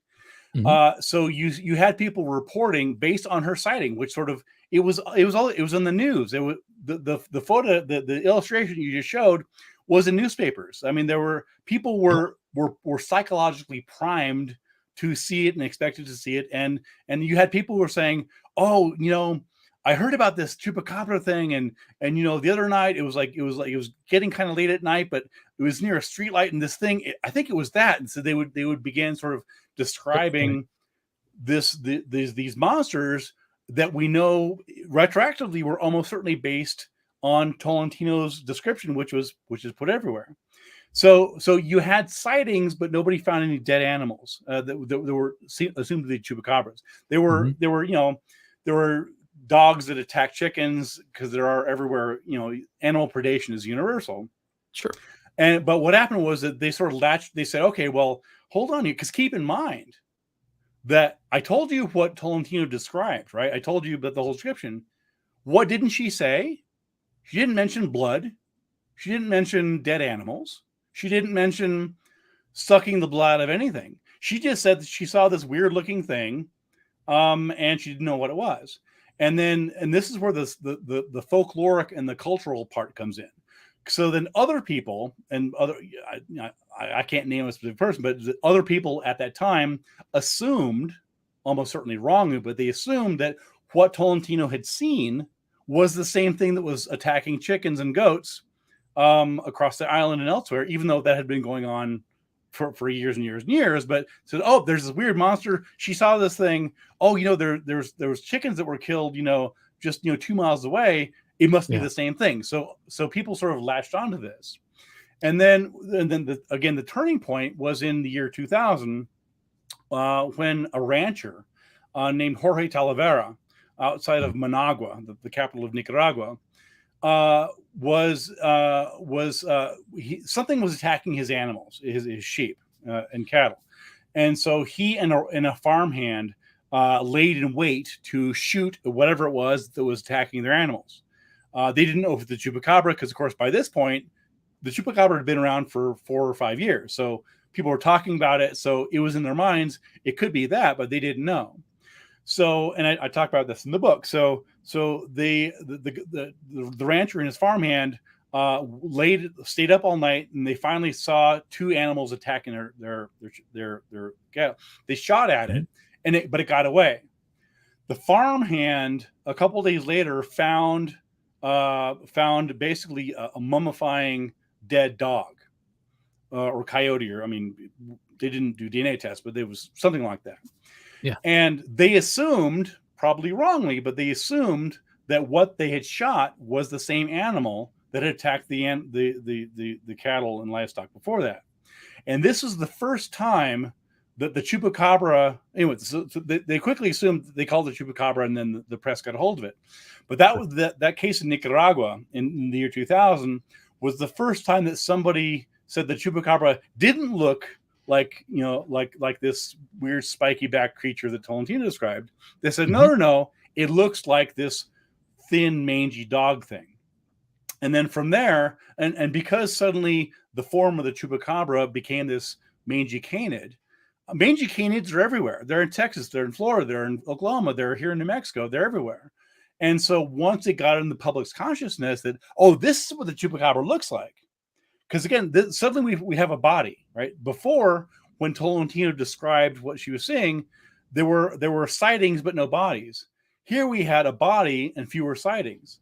And once you have the bodies, and this goes back to what I was saying at the beginning, right? Is that if these things are real, if these animals are actually out there, then we should be able to do DNA testing, right? Because if you have bodies, then this is a body. What the hell is it? Is it a Chupacabra? Is it a coyote? Is it a raccoon? What the hell is it? And of course, we can answer these questions through genetic testing. And that's sort of what happened. So that's sort of where the evolution came up. And then gradually, as the years went on, you got this, again, ever expanding version and idea of what the Chupacabra is. So originally, it was a very, very specific thing. It was this thing that Tolentino described, the spiky backs and all that. Then it becomes any dead 4-legged animal, looks like a dog or coyote. And then over the past, say 10, 15 years, any weird dead thing that somebody finds and can't immediately identify is a Chupacabra, right? I've had people send me photographs of raccoons that is this a Chupacabra? No, it's a raccoon. So it's sort of like, the word like Kleenex, where originally Kleenex refers to a specific brand, but now people just use Kleenex generically. The same thing happened with their Chupacabra. The Montauk Monster, do you remember that? Yes, I remember the Montauk Monster. Right. So it sounds like that case. And for me, over the years, having heard the original Chupacabra story from the get-go and kind of following it, when I saw those images of mangy dogs online and they say, is it the Chupacabra? I mean, it was like, no, it's not the Chupacabra. That's nothing like the Chupacabra at all. But somehow culture shifted it because we were so desperate to present evidence of it, or was it something else that's going on there psychologically? Well, there's a couple things. Keep in mind that for people who believe that the Chupacabra exists, they have several big problems. One of them, of course, is the lack of evidence. We don't have any dead ones. We don't have live ones. There are a couple reputed Chupacabra tracks, but nothing that is really credible. Photographs, there's basically no photographs of Chupacabra. You can occasionally see some sort of weird thing, but they're inconsistent. They're all over the place. Again, it's just sort of this hodgepodge. This sort of everything is lumped together. Some weird thing is Chupacabra. Yeah. And so because of that, it's sort of all over the place. So part of the problem they have is a lack of evidence. The other part of the problem they have is if I'm wrong about where the Chupacabra came from, and if I'm wrong, about the fact that the original Chupacabra basically came from a woman who mistook a horror film monster. Then the question is, where are all the Chupacabra reports before that time? Why aren't there Chupacabra reports in 1976 in Texas, in 1832 in Mexico, in Puerto Rico in the 60s? There are none. In fact, I've even offered a reward. I've offered cash money if you can find a published reference to a pre-1995 Chupacabra that is said to suck blood, and no one has taken me up on it. And when you say you offer money, I know how some people are thinking. I don't think that you're in that debunker category where it's a kind of a facetious act. I think you seriously want evidence. You want absolutely, to know. Sure. You're very curious. That's what it seems to me. No, absolutely. I mean, and it's, I've thought about this because I want to be right, and I put a lot of time and effort into my Chupacabra research in my book and things like that. And if I'm wrong, then I want to be right. So show me where I'm wrong. I will put out a new edition. I'm not. Well, you're the one that said if you're making money off of it, be careful, Ben. Yeah, it's like you should see my author royalties. Let me tell you, if you think I'm making money off my books, then I get it. It's fine. But seriously, I'm not facetious at all. If people have that, I genuinely want to know. I want to know, what did I miss? How did I? So anyway, but where I was going with this was that because there, as far as I can tell, and I could be wrong, as far as I can tell, I have not found any history of the Chupacabra. The believers have to manufacture a fake history, which is why I actually wrote an article a couple years back in Skeptical Core magazine titled Pseudo Histories of the Chupacabra. And it was fascinating because again, as sort of the de facto world expert on this weird monster, I happen to know a lot about it. I've spent all this time on it, and I've got files behind me and all this. And so I know where it came from. I'm conversant with literature, as you can tell. And so I can tell just by reading it that these stories, like, well, this conquistador saw the Chupacabra, like, no, he didn't. I looked at that reference. This is not it, right? So that brings up a good question. What other folkloric beasts or animals are out there that could have been sort of absorbed into the Chupacabra myth as we know it now, that maybe evolved, or living side by side? Well, here's the thing: because the Chupacabra is so new. Again, it only goes back to 95. It's a young little pup, compared to Nessie and Bigfoot. These are the old geezers on the porch saying, "Get off my lawn." The Chupacabra is the young kid thumbing their nose and spray painting. So because the Chupacabra is such a new, recent monster, that helped me do my research, because look, I wouldn't be able to really definitively write about Bigfoot. There's just too much there. There's so much eyewitness. There's hoaxes and there's dermal ridges, and I'm familiar with Bigfoot evidence, but there's so much material out there. I spent 5 years on this book. I would spend 10 years trying to write the definitive book on Bigfoot, and I couldn't even do it then, so I wouldn't even try. But because of the data set was so small, hey, there's someone shouting in Winnipeg.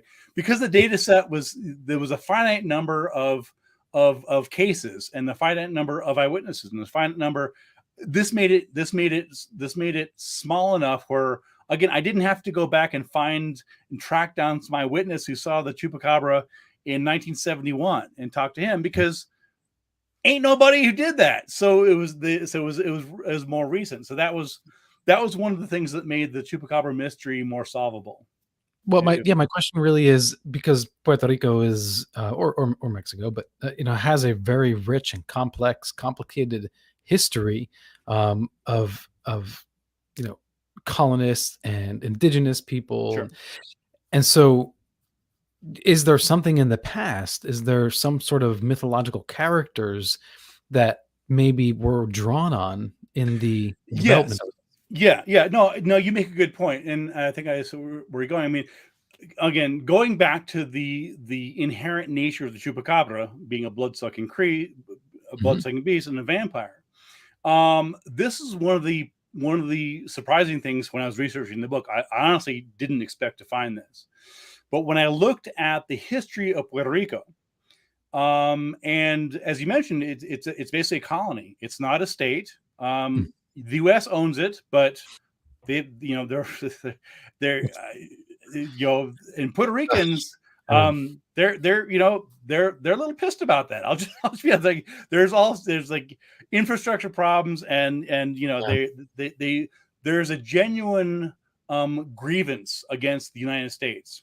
And I think that's rightfully so, for sure. Oh yeah. I mean, I'm not saying it's unwarranted, but I think that drew from it, and so it was interesting when I was looking at the Chupacabra being a vampire, and again, keep in mind that one of the explanations for the Chupacabra was that it was the results. One, it was the aliens, but the other one was that it was the results of top secret U.S. government genetic experiments gone wrong.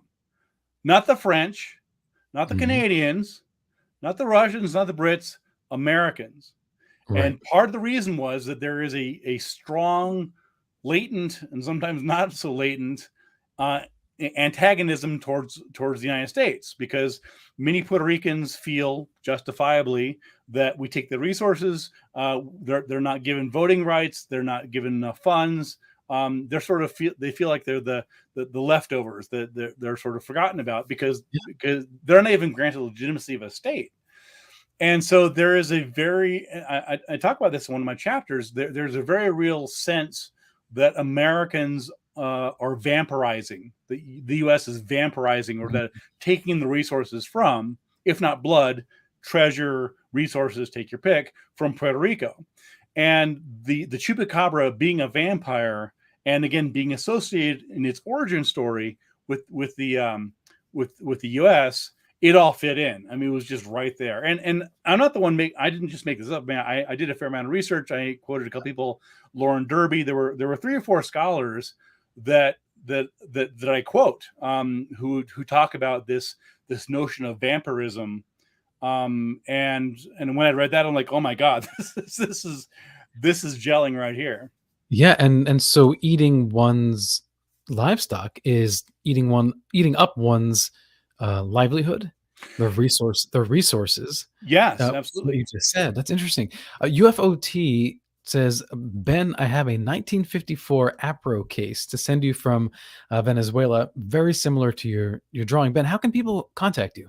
Yes, I'm around and about. You can find me on Facebook. I'm also on Twitter at BT Radford. As you mentioned, I do the podcast Squaring the Strange. You can contact me through there.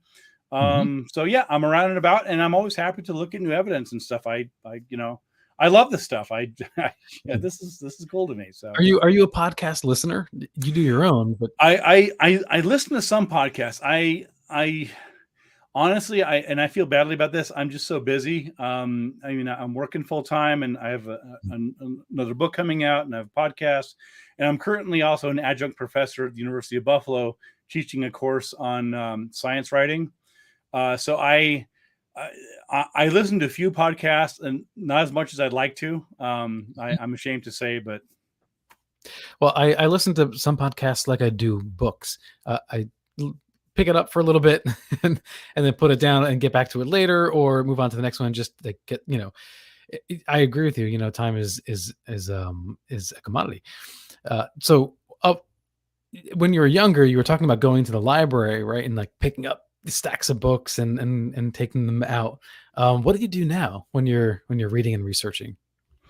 I'm still a dead tree guy. I have some, but as you may be able to tell behind me, I have a couple of ebooks. Honestly, I spend too much of my time in front of a computer, in front of a screen anyway.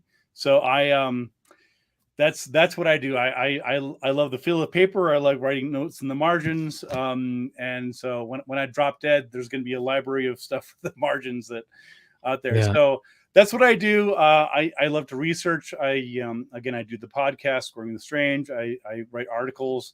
I have another book coming out in about 2 months titled America the Fearful, from McFarland Publishers. And it's about mass media and the marketing of national panics, and about how politicians and activists and advertisers and others sort of use fear to motivate people, and some of the different ways that they do that. So it's true. I think you have a super fan here from Peace, Squaring the Strange Forever. All right, thanks, Peace. Right, thanks, Peace. That's a good way.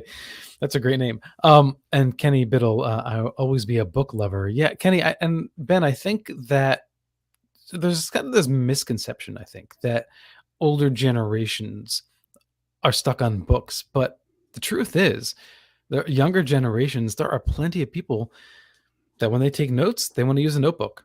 When they read a book, they want to write in the margin and hold your finger in the page while you're talking to someone, or distracted, and then get back to it. I don't think books are going away. They're not. You're absolutely right. And you always hear, oh, the electric car's going. There's a documentary called Who Killed the Electric Car? My dad's got an electric car. Half the people I know have electric cars. Nobody killed them. Same thing with vinyl, right? We remember when vinyl was dead? Vinyl's everywhere, right? It's back. And so, yes, it's true that obviously Kindle and tablets and whatever else are being used. But, when I travel and I look on planes and the airports, and subways, people are reading books. Not all of them, but I mean, some of them are trying to edge away from the guy, who's kind of creepy and scratching himself. But for the most part, people are, books are not dead, and thankfully so. So as a writer, I'm grateful to readers, because without readers, writers are nothing. I feel like you've been on the New York subway recently. Not recently, but recently enough, it's still burned into my brain. Yeah, there are plenty of times where you have to shift into the next car at the next stop. It happens, but that's part of the adventure of New York City. But I think times have changed, because I remember being on the subway, 15 years ago, looking up around me, and people were holding books. I remember when the Da Vinci Code came out. Like there was I would be every train ride, somebody was reading the Da Vinci Code in the paperback.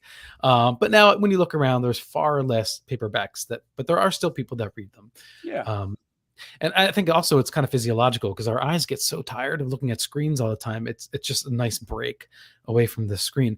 In the modern era, because Chupacabra was sort of that first modern cryptid that was birthed out of, as you believe, the internet era, we also had something like the Slender Man come along. Yes, absolutely. Now, do you think that we're beyond that point, that we're all familiar, we understand the online universe, the virtual world, better as a society from old to young, that we won't see these incarnations of newfound cryptids? No, but I'm glad you brought up Slender Man, because that's a really interesting and even a newer.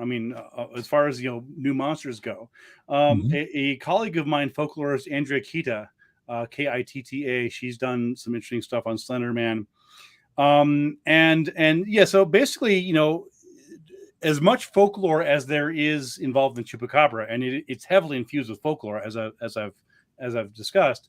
The Slender Man story is pure folklore, and once again, we know, because I tracked down Tolentino, the original eyewitness, so we know for a fact when and where and who created Slender Man. So it's not some lost mysteries of the ages of time. It's not, right. Well, in the 1400s, like, no, we know, we had the exact date. I don't have it in front of me, but Victor Strange, I think it was.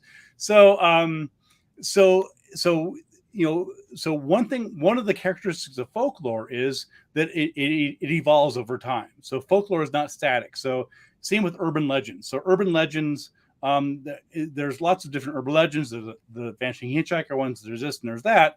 But one thing about urban legends is that they adapt and they change. And so, for example, you'll hear an urban legend about something that happened in Michigan, and then you'll be talking to your friend like, oh, I heard that, but this happened, this happened in Boston, like in my neighborhood. And so these things get regionally adapted. So the same stories, the same framework is the details are adapted because it has to be plausible, right? Because people tell urban legends about things that occur to a friend of a friend or their cousin's boyfriend's mechanics, whatever else. And this helps to keep it plausible. And by the same token, and for the same reason, these emerging narratives, Slender Man being a perfect example, are always going to be with us. And there's even been more recent ones. For example, I'll just quickly mention there was the Blue Whale Challenge, and there was the Momo Challenge, and both of these are sort of online moral panics that happened. There were these stories that there was this Momo figure and this blue whale game that were this sort of suicide game, and these fears, again, going back to the boogeymen, these ideas that there's these things that are trying to get people to threaten our kids and things like that. And what's the Slender Man? Slender Man's threatening children. So there's these common themes of boogeymen in the internet age, and then you have parents who are kind of unfeeling.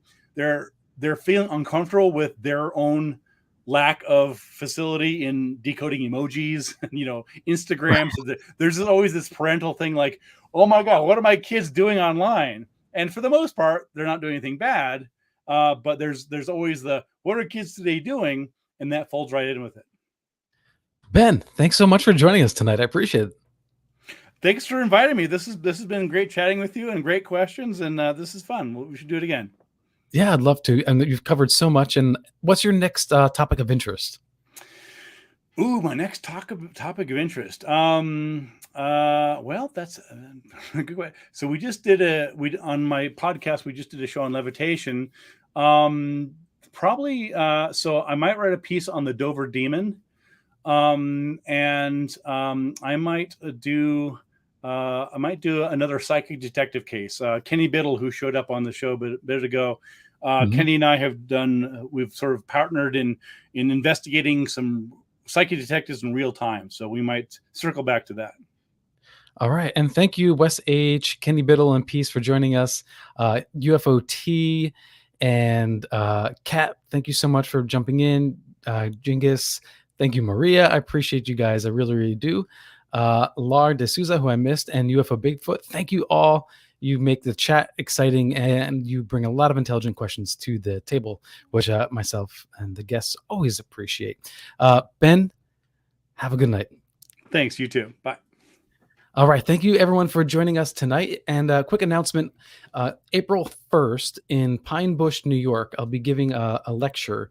So I'm going to put the link there, and we'll be discovering the relationship between our personal psyches and the paranormal, why we're so fascinated with the paranormal, and what is the draw that keeps us coming back for more and more. So if in the New York, Pennsylvania, New Jersey area, go to the Pine Bush Museum website and then check it out there. And I'll have more information to come as well. So I'll put that link in the comment sections as well as in the show description. So thank you all again, and until next time, live in the mystery.